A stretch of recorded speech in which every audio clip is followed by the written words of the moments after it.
তো হ্যালো বন্ধুরা, প্রথমে আগে এই ভিডিওটি দেখো। दिल्ली में बम ब्लास्ट हुआ। किस दिन हुआ?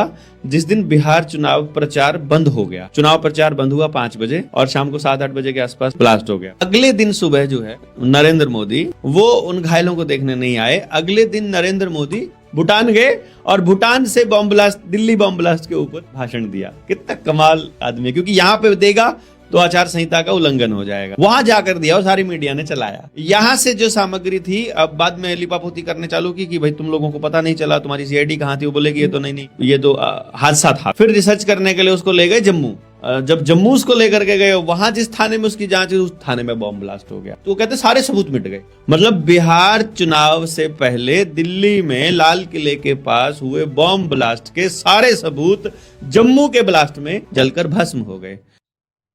তোমরা ভারতীয় নাগরিক, তোমরাই বিচার করো এটা কোনটা সঠিক এবং কোনটা ব্যাঠিক।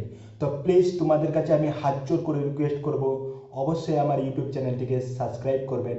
এরকম আমি ছোট্ট ইউটিউবার, যদি ভালো লাগে তো আমাকে সাপোর্ট করবে। তোমাদের একটা একটা সাবস্ক্রাইবে আমাকে আমার মনের মধ্যে অনেকটা জোর আনবে। তো প্লিজ তোমাদের কাছে হাত জোর করে রিকোয়েস্ট করছি, অবশ্যই চ্যানেলটিকে সাবস্ক্রাইব করবেন প্লিজ।